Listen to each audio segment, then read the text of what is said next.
When I first bought my house in Wilmington, North Carolina, I thought I was buying peace. After years of presiding over other people's chaos, murder trials, fraud cases, family disputes, all I wanted was quiet. I found a brick two-story at the edge of a friendly neighborhood. Families grilling on weekends, kids riding bikes down cul-de-sacs. It felt safe, honest, ordinary. But ordinary doesn't last long when hatred lives next door. Her name was Colleen Markham, president of the Homeowners Association. To some, she was organized. To others, a control freak with a clipboard. To me, at first, she was just a neighbor. Until the night she walked up my driveway, lips tight, clipboard in hand. "Judge Colston," she said, skipping any greeting. "Your porch light stays on too late. HOA guidelines say 11 p.m. sharp." I remember lowering my garden hose, smiling politely. "Evening to you too, Miss Markham." "The light's for security. It shuts off around midnight." Her eyes narrowed. "Bylaws don't care about security. They care about rules." That was our first encounter. It should have ended there, but obsession doesn't announce itself all at once. It creeps in, letter by letter, glare by glare, until it becomes something darker. Within a week, I found a letter in my mailbox. "Hedges above regulation height." Another claimed my mailbox color didn't match approved palette. I laughed it off. I'd dealt with angry lawyers and convicted felons. One strict HOA president wasn't going to rattle me. But laughter only works until you start to feel watched. Every time I stepped outside, Colleen was there, on her porch, staring. If I parked slightly off-center, she took photos. When my sister Sharon visited, Colleen timed how long her car stayed. One neighbor, Linda Garvey, whispered at the mailbox, "She doesn't bother anyone else, Andre. Just you." It's strange. Strange became personal the night she said, "You don't belong here." I'd gone to her door to confront her, calmly, professionally. "Miss Markham, this has gone too far. I've respected your role, but this is harassment." She tilted her head, that smirk never leaving her face. "Personal? You think this is personal? I treat everyone the same. Then why," I asked, "is my mailbox the only one you check twice a week?" Her voice dropped cold. "Because you don't belong here. Not the way you think you do." Her words hit harder than I expected. I'd been a judge for decades. I'd seen hatred wear many disguises. But hearing it whispered across a white picket fence, that was new. I started saving her letters. "Documenting everything," Sharon insisted. "If she crosses a line, you'll need proof." At first, I didn't want to believe Colleen was capable of true harm. But the line between control and obsession is thin, and she crossed it quietly. Neighbors began seeing her pacing near my yard at night. She muttered to herself, sometimes staring at my house for minutes at a time. Still, I tried to live above it. I focused on work.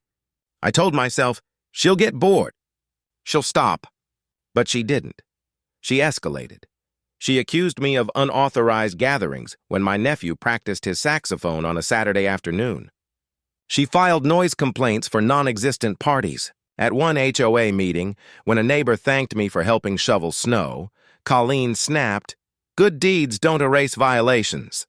Her voice dripped venom. Some people think they can ignore rules because of who they are. I didn't respond. But I saw the looks in my neighbor's eyes. Discomfort, shame, fear. It wasn't about rules anymore. It was about resentment, about control. And deep down, I knew something in her had cracked. I installed security cameras after my friend Victor insisted. "You need protection, Dre. She's unstable." I brushed it off as paranoia, until the footage started proving him right. Midnight, 12:47 a.m. There she was, standing on the sidewalk, motionless, just staring at my house. Another night, she walked by with a flashlight, shining it across my windows. Sharon watched the clips with me, her hand over her mouth. "She's obsessed," she whispered. "Andre, this isn't normal." No, it wasn't. But what could I do? File a complaint against the HOA president? The optics were impossible. A judge taking a neighbor to court over pettiness. The headlines would write themselves. So I waited, watched, prayed. But evil doesn't stop because you hope it will. One humid July night, I came home late from court. I remember the air felt heavy, the kind of heat that sticks to your skin. Colleen was on her porch again, a wine glass in one hand, her voice sharp as glass. "You think you're better than us, Judge?" I sighed, keys in hand. "I've just worked a long day, Miss Markham." "Let's leave it there. You think your title makes you untouchable," she shouted. But I see through it. I didn't respond. I walked inside, locked the door, and tried to forget the bitterness in her voice. But that night, something hit my front door. A rock, small but deliberate. My cameras caught her silhouette. Standing there, watching, Sharon wanted me to report it. I told her I'd handle it. But inside, I felt the pressure building, a sense that something was coming. The final HOA meeting before the fire confirmed it. Colleen stood before the community, papers spread, voice trembling with anger. "Certain residents," she said, "think they're above our standards." Everyone knew who she meant. Linda tried to defend me. "Andre's helped this neighborhood more than anyone." Colleen cut her off. "Good deeds don't erase arrogance." Her eyes locked on mine, burning, hateful. For the first time, I saw it clearly. She didn't want compliance. She wanted destruction. I should have left that night. Instead, I stayed. 2 weeks later, the fire came. It was past 2 a.m. when I woke to the smell of smoke. At first, I thought I was dreaming. The faint crackle, the dry taste in the air. But then the alarm screamed. Flames danced along the hallway, spreading fast, alive with purpose. I stumbled toward the stairs, coughing, eyes watering. Every breath felt like knives. The smoke was thick, clawing at my throat. "Wevan," I gasped into my phone. "This is Judge Andre Colston. My house is on fire." "Please," the dispatcher's voice was calm. "Get out, sir! Now!" I dropped the phone, crouched low, and ran. The heat was unreal, like standing inside the sun. Photos melted on the walls. Wood cracked and fell behind me. By the time I pushed through the front door, flames had devoured the living room. I made it out barefoot, briefcase in hand, the only thing I'd grabbed. Neighbors poured into the street, screaming my name. "Andre, over here!" Sirens echoed down the block. Fire trucks, red lights painting the smoke.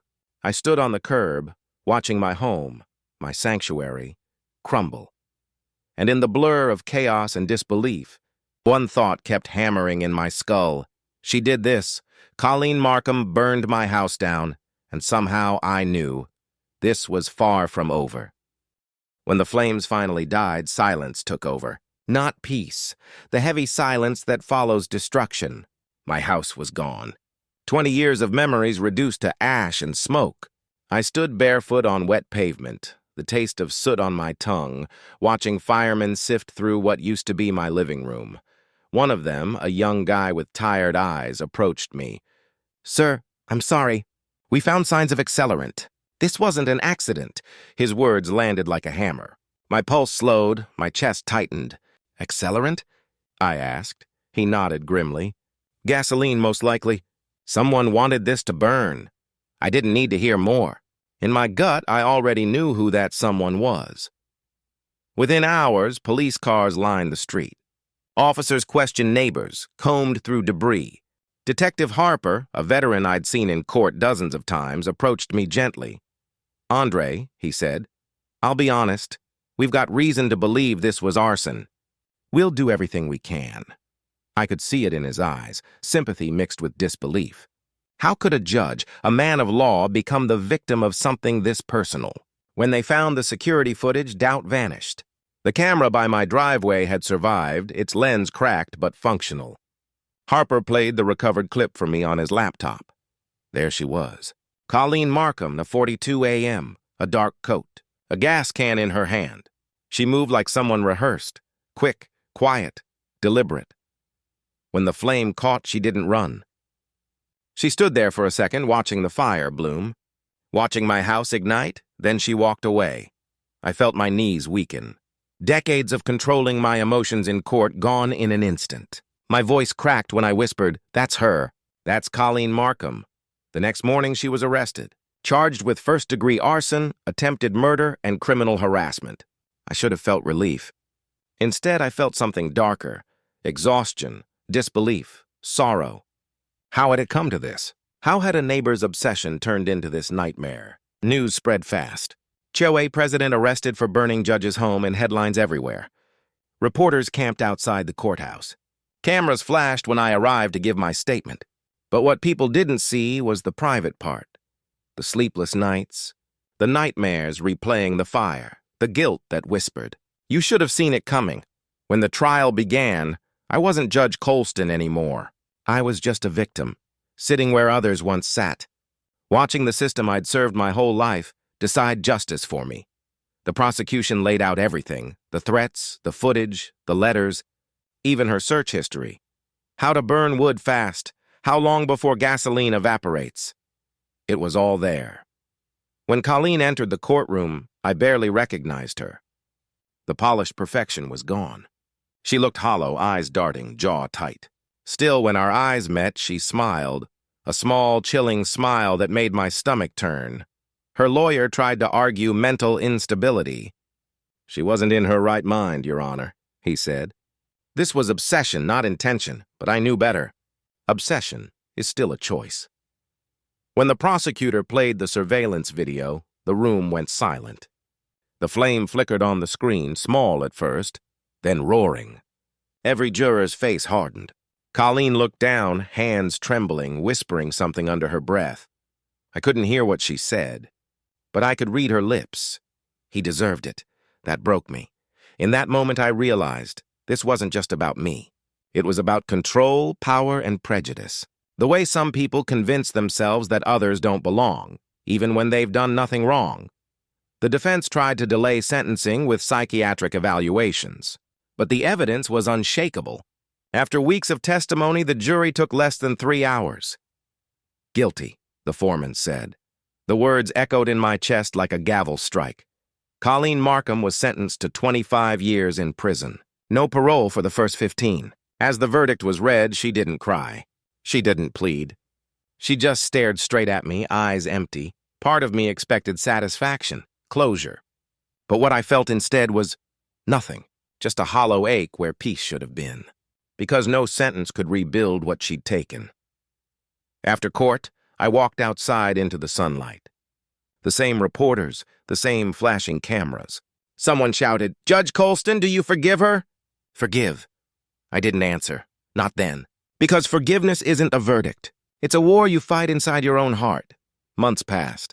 The ashes of my home were cleared away. Insurance covered part of the rebuild, but the memories? Those couldn't be replaced. Some nights I still woke up smelling smoke that wasn't there. Other nights I dreamt of her, standing by the fire, watching it spread. One afternoon, Detective Harper visited. "You know," he said, "you could have stepped down from the case entirely. But you faced it head on. That takes strength," I smiled weakly. "Strength or stubbornness? I'm not sure which," he laughed. "Either way, you got justice. Maybe. But justice doesn't erase scars. It only stops them from spreading. I rebuilt my house. Same address, new design. No HOA, no clipboard checks. Just open land, quiet nights, and a porch light I leave on as long as I damn well please. Sometimes neighbors ask why I keep it shining past midnight. I just tell them, it keeps the dark away. But the truth? It's my reminder. That evil can wear a smile. That hatred can hide behind rules. And that sometimes the hardest battles aren't in courtrooms. They're across white fences between two houses in the silence of a quiet street. I've learned that fear doesn't end when the fire's out. It lingers, waiting to see if you'll rebuild. And I did. So if you're watching this and you've ever felt cornered, bullied, or watched, document it. Speak up. Don't ignore the small signs, because they grow into monsters when you stay silent. The justice system caught her. But awareness saved me. And maybe it can save someone else too. Because when I stand on my new porch now, barefoot in the night air, and look at that porch light glowing, I don't see fear anymore. I see proof. Proof that even after everything burned, I'm still standing. If you've made it this far, this story is just one of many real-life cases that show how obsession and power can turn deadly. Watch the full video investigation on my channel, including exclusive footage, real court transcripts, and the unseen aftermath of the trial. Click the link in the pinned comment below and subscribe, because the next story might hit closer to home than you think. I'm Judge Andre Colston, and this is how justice survived the fire.